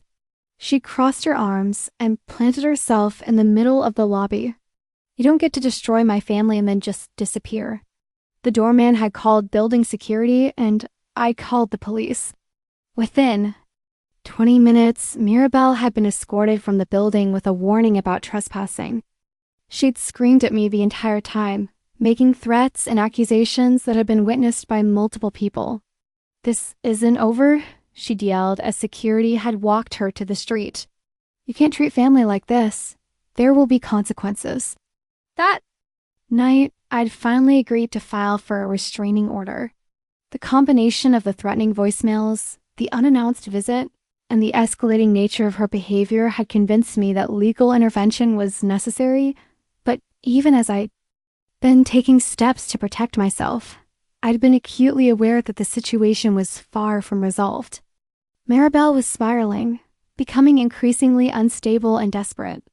Julian was caught in the middle, feeling guilty about the conflict he'd helped expose and worried about his mother's mental state, and I was left trying to figure out how to help a teenage half-brother I'd known for less than 2 months while protecting myself from a birth mother who saw me as nothing more than a means to financial security. The reunion I dreamed about my entire life had become a nightmare of manipulation, threats, and legal complications. But walking away completely would mean abandoning Julian to deal with the aftermath alone, and I couldn't bring myself to do that. The next morning, I'd wake up to discover that Mirabelle had made one final desperate play, one that would force me to make decisions I never imagined having to make about family, money, and the true meaning of love. I woke up Friday morning to 17 missed calls and 43 text messages, all from numbers I didn't recognize. The first one I opened made my blood run cold. "Your mother is telling everyone you sexually abused your brother, and that's why she asked you for money. Thought you should know." A friend, my hands had been shaking as I'd scrolled through the other messages, screenshots of social media posts, forwarded emails, text messages from people I'd never met, all sharing variations of the same horrific lie. Mirabelle had apparently spent the entire night creating a narrative that painted me as a predator who had been paying hush money to keep my supposed crime secret. The story she crafted had been elaborate and believable enough to spread rapidly through her social networks. According to her version of events, I'd groomed Julian during his visit to Portland, and when she discovered what had happened, I tried to buy her silence with offers to pay for his education. When she'd refused to take money in exchange for protecting a predator, I turned vindictive and threatened her family. I called Julian immediately, my heart racing with fear about what this would mean for him. "I know," he'd said as soon as he'd answered, his voice hollow with exhaustion. "Marcus's mom showed me the Facebook post this morning. Mom's been up all night sending messages to everyone she knows. Julian, I'm so sorry. It's not true, and I know it's not true," he'd interrupted. "Nothing like that happened. Nothing even close to that happened. She's completely lost her mind. Are you safe? Are Marcus's parents still okay with you staying there? For now. They know my mom has been having problems, and they know you've been trying to help me. But Celeste, this is really bad. She's not just posting on social media, she's sending emails to people, making phone calls, trying to contact newspapers." The scope of Mirabelle's campaign had been staggering. In her desperation to force me back into providing financial support, she decided to destroy my reputation completely. If I wouldn't give her money willingly, she'd try to coerce me through threats of public humiliation and legal trouble. My phone had rung. I've been talking to Julian, Liam's name on the screen. I'll call you back, I told Julian, switching over to Liam's call. Celeste, what the hell is going on? Liam's voice had been tight with concern. I'm getting messages from people asking if it's true that you've been arrested for child abuse. Someone sent me a screenshot of a Facebook post claiming you paid your birth mother to keep quiet about molesting your brother. It's not true. None of it is true. The words had felt surreal coming out of my mouth. Mirabelle is having some kind of breakdown and she's trying to destroy my reputation. Jesus Christ, have you called a lawyer? I'm about to. Liam, I need you to know that none of these accusations are real. Nothing inappropriate happened between me and Julian. Nothing even remotely inappropriate. I know that, he'd said immediately. I know you, and I know you would never hurt a child. But Celeste, this is serious. False accusations like this can destroy lives even when they're proven untrue. He'd been right and I'd known it. Even completely fabricated allegations of child abuse could have devastating consequences for someone's personal and professional reputation. Mirabelle had chosen the one type of lie that would be most damaging and hardest to recover from. I'd spent the morning in crisis mode, calling attorneys, documenting the false allegations, and trying to contain the spread of Mirabelle's lies. Linda Chun had connected me with a defamation specialist who'd immediately begun working on cease and desist orders and emergency injunctions to stop the social media campaign. But the damage had already begun spreading beyond Mirabelle's immediate social circle. Someone had sent the allegations to local news outlets, and I'd started receiving calls from journalists asking for comment on the charges against me. The fact that no actual charges had been filed had seemed irrelevant to the media interest. In the story by noon, I realized that defensive measures weren't going to be enough. Mirabelle's allegations were spiraling out of control, and the only way to stop them was to go on the offensive. I needed to gather evidence that would not only disprove her lies, but demonstrate a pattern of manipulation and extortion that had led to her false accusations. The breakthrough had come when Julian had called with information that changed everything. I got into her laptop, he'd said, his voice urgent. She left it open when she went to work this morning, and I copied everything I could find before coming back to Marcus's house. What did you find? The folder you asked about, plus a lot more. Celeste, she's been planning this for months. Not just the financial stuff. She's been researching false allegation tactics, looking up information about how to destroy someone's reputation, reading about legal strategies for extortion. My stomach had dropped. What do you mean, researching false allegations? She has browser history showing searches for things like how to make abuse allegations stick and proving child molestation without physical evidence. She's been studying how to make accusations that would be hard to disprove. The premeditation had been chilling. Mirabelle hadn't just been planning to manipulate me for money. She'd been preparing backup strategies in case her initial approach failed. The false allegations weren't a desperate last resort. They were part of a calculated plan to force me into compliance through fear and reputation destruction. There's more, Julian had continued. She's been corresponding with someone who claims to be an expert in family reconciliation litigation, basically someone who helps people sue wealthy relatives for ongoing support. She's been getting advice on how to establish legal claims for family financial responsibility. The picture that had emerged from Julian's discoveries was of a woman who'd spent months planning an elaborate, long-term scheme to extract money from me.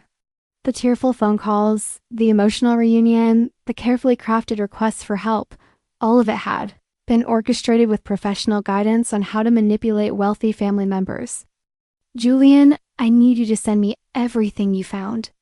Can you do that safely? I already uploaded it all to a cloud drive. I'll send you the access information. Are you going to be okay? What happens when she realizes you've been in her computer? I don't know, he'd said quietly. But I can't let her keep doing this to you. What she's saying, the accusation she's making, it's not just wrong, it's evil. You don't deserve this. That afternoon, armed with evidence of Mirabelle's planning and premeditation, My legal team had been able to move quickly to shut down her defamation campaign. The cease and desist orders had been backed up by credible threats of criminal charges for extortion and making false allegations to authorities. But Mirabelle's response to the legal pressure had been to escalate even further. Rather than backing down when confronted with evidence of her calculated planning, she doubled down on her accusations and began threatening to take her story to national media outlets. "She's completely unhinged," Linda Chun had told me during an emergency phone conference. "She's claiming that the evidence Julian provided was fabricated, that you're using your money and influence to frame her, and that this just proves how dangerous you are to her family. What are options?" "Legally, we're in good shape. We have clear evidence of premeditation, false allegations, and attempted extortion. But stopping someone who's willing to say anything, no matter how destructive, is challenging." The situation had reached a crisis point when Marcus's parents had called to say they were no longer comfortable having Julian stay with them. False allegations had created liability concerns, and they'd been worried about being seen as harboring a child who was supposedly at risk from his sister. "We believe Julian, and we believe you," Marcus's mother had explained during a difficult phone conversation. "But we have younger children in our home, and we can't risk having Child Protective Services investigate us for enabling an unsafe situation." Julian had nowhere else to go except back to his mother, who was actively engaged in a campaign to destroy the half-sister he'd been trying to protect. The irony had been devastating. Mirabelle's false allegations, designed to hurt me, were also driving her own son back into her control. That evening, I'd made a decision that had felt both necessary and terrifying. I'd called Julian and asked him to meet me in person in a public place with witnesses present. "Why?" he'd asked, though his tone had suggested he already knew. "Because your mother has made it impossible for us to have any kind of normal relationship. She's created a situation where any private contact between us can be reframed as something sinister.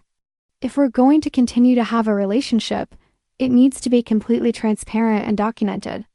We'd met at a busy coffee shop in downtown Seattle, with my attorney present and everything recorded for legal protection. It had been heartbreaking to reduce our sibling relationship to legal necessities, but Mirabelle's accusations had made it impossible to interact with Julian in any informal way. "I'm sorry," he'd said as soon as we'd sat down, his eyes filled with tears. "I'm sorry she's doing this to you. I'm sorry I couldn't stop her. I'm sorry my family is so messed up. None of this is your fault, Julian. Your mother made these choices. You've been trying to do the right thing throughout this entire situation. What happens now?" It had been the question I'd been dreading. What had happened now? Mirabelle was clearly mentally unstable and getting worse. Julian was caught in the middle of a situation that was becoming increasingly dangerous for everyone involved. And I was facing the choice between protecting myself and protecting him. "I don't know," I'd admitted, "but I promise you this. I'm not going to abandon you to deal with this alone. We'll figure out a way to keep you safe while also stopping your mother from continuing to spread these lies. What if we can't?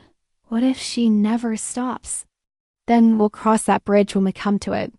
But Julian, I need you to understand something important. No matter what happens with this situation, you are not responsible for your mother's choices. You are not responsible for fixing her problems. And you are not responsible for managing her emotions." He'd nodded, but I'd been able to see the weight he was still carrying. At 16, he'd been forced to become the adult in his relationship with his mother, and that responsibility had been crushing him as we prepared to leave the coffee shop. Julian had asked one more question that had stayed with me for days afterward. "Do you ever wish you'd never looked for us? Do you ever wish you just left the past alone?" I thought about it for a long moment before answering honestly. I wish things had been different. I wish your mother had been the person I hoped she was. But I don't wish I'd never found you. You're my brother, and knowing you has been one of the good things to come out of this mess. Even with all the drama and the lies and the legal problems, even with all of that. That night, driving back to Portland, I realized that the climax of this story wasn't going to be a dramatic confrontation or a satisfying resolution. It was going to be the quiet decision to keep choosing love and support for Julian, even when it was complicated and expensive and legally risky. Mirabel had wanted to use our biological connection to manipulate me into providing ongoing financial support. Instead, she taught me the difference between family relationships based on obligation and family relationships based on choice. Blood didn't create love, and giving birth didn't establish ownership. The real climax was the moment I decided that protecting Julian mattered more than protecting myself from his mother's accusations. Everything that came after that decision would be consequences I was willing to accept, but as I crossed the bridge back into Oregon, I'd known that the hardest parts were still ahead of us. 6 months later, I sat in the same coffee shop where I met Julian during the worst of Mirabel's campaign of lies, watching him sketch the barista who was working behind the counter. He'd been living in Portland for 3 months now, attending his senior year at a local high school and working part-time at a gallery in the Pearl District. The transformation in him had been remarkable, from the quiet, anxious teenager I'd first met to someone who carried himself with confidence and spoke about his future with genuine excitement.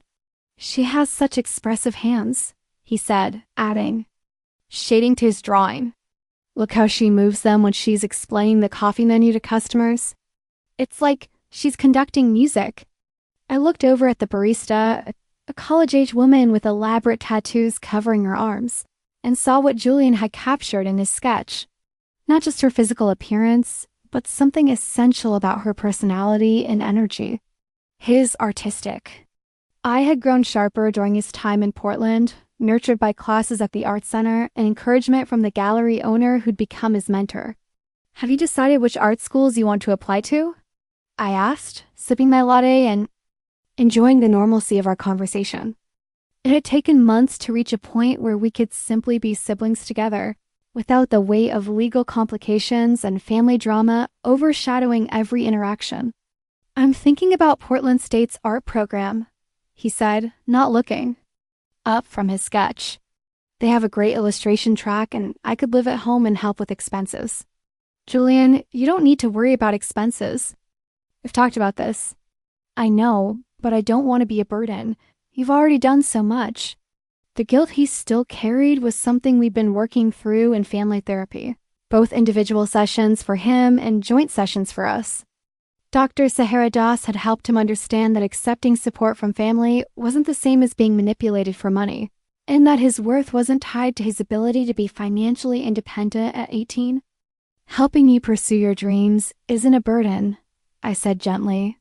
"It's what family does for each other."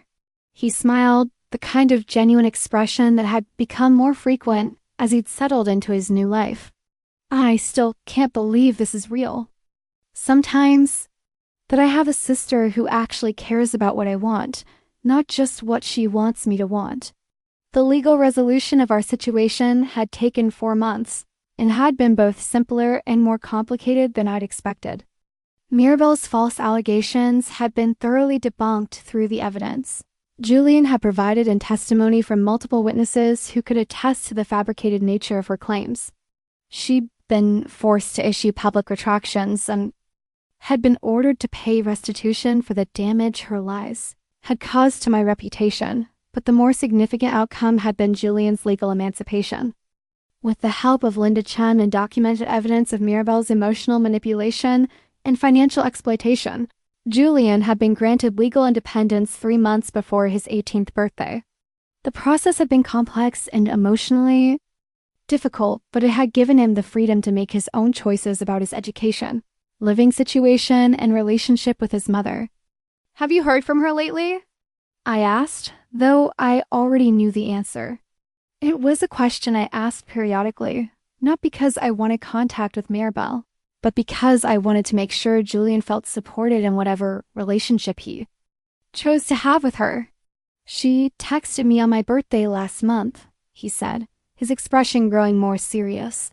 "Just happy birthday and a heart emoji, nothing else."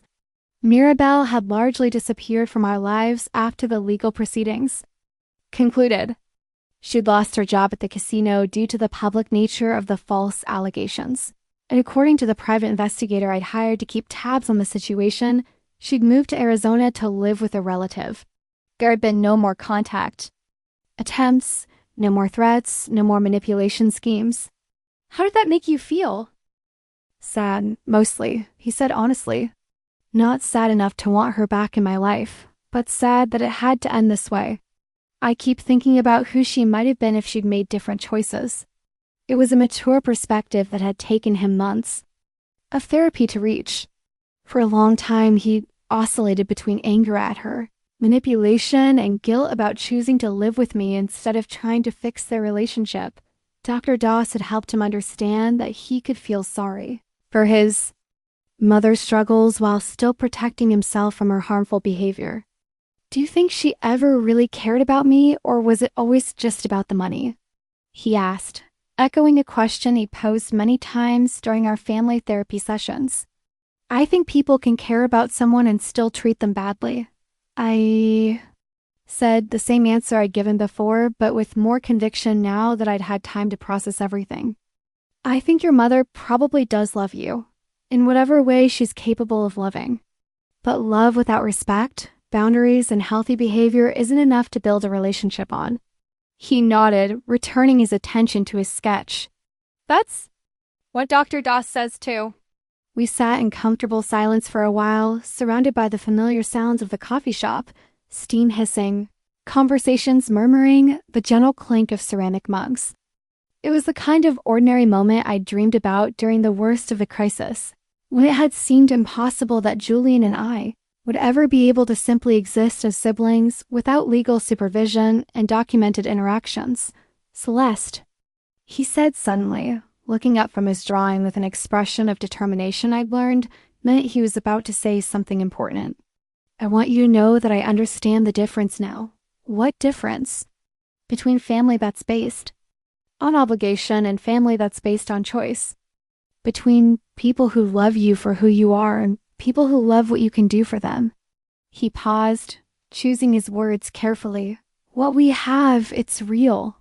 It's not because we share DNA or because I was hoping you'd take care of me financially. It's because we actually like each other and want to be in each other's lives.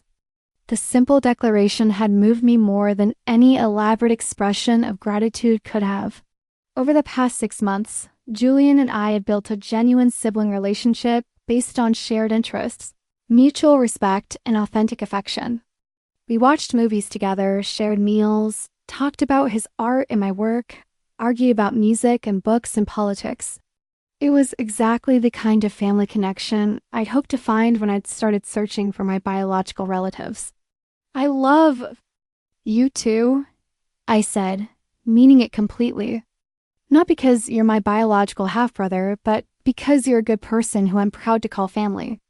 Later that evening, I sat in my apartment looking out at the familiar view of the Willamette River, thinking about the journey that had brought me to this point. The reunion with my birth mother had been nothing like I'd imagined. Instead of healing the hollow space in my chest, it had initially made it larger.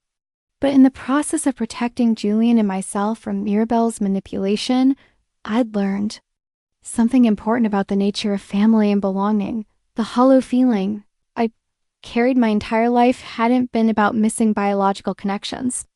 It had been about not fully appreciating the love I'd already received from Irene and Malcolm, and not understanding that family is something you build through daily choice and commitment, not something you inherit through genetics. My phone buzzed with a text from Liam. Dinner tomorrow? I want to hear about Julian's college plans. I smiled, thinking about how our friend group had naturally expanded to include my teenage brother, who'd quickly become a favorite among my circle for his quiet humor and artistic perspective on the world. Building a chosen family hadn't required dramatic reunions or complicated searches. It had happened gradually, through shared experiences and mutual care. Another text arrived, this one from my adoptive parents. We're proud of how you've handled everything. Dinner Sunday? Dad wants to show Julian his new orchid varieties. Malcolm and Julian had bonded over their shared appreciation for observing and capturing beauty in the world, one through botanical science, the other through artistic expression. Irene had taken it upon herself to make sure Julian understood that he was welcome in their family not as a charity case or obligation, but as someone they genuinely enjoyed having around. The last text of the evening came from Julian himself. "Thank you for today. And for everything. I'm really glad we found each other." I typed back, "Me too, see you tomorrow," as I prepared for bed. I thought about the version of myself who'd started this journey 8 months ago, the successful but lonely woman. Who'd believe that finding her birth mother would somehow complete her sense of identity? That woman had been looking for answers in all the wrong places, seeking external validation for feelings that could only be resolved through internal work and authentic relationships. The story hadn't ended with a joyful reunion or a satisfying confrontation. It had ended with the quiet recognition that family love was something you created through daily choices, not something you discovered through biological connections.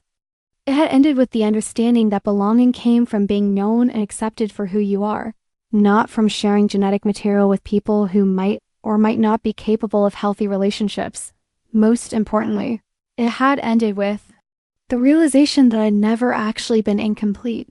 I'd been loved completely by Irene and Malcolm from the day they brought me home. I'd been surrounded by chosen family in the form of friends like Liam who'd stood by me through every crisis. And now I had Julian, not because we shared a birth mother, but because we'd chosen to build something genuine together despite the circumstances that had brought us into each other's lives. The hollow space in my chest had finally been filled. Not by finding my biological family, but by learning to recognize and appreciate the family I'd had all along. And by understanding that love, real love, was always a choice, never an obligation. Outside my window, Portland's lights twinkled against the dark water of the river, and for the first time in my adult life, I felt completely at home. Next, we have 2 more incredible stories that are waiting for you. Just click the image you want to watch, and it will take you there. If you enjoyed this video, make sure to subscribe. It would mean a lot.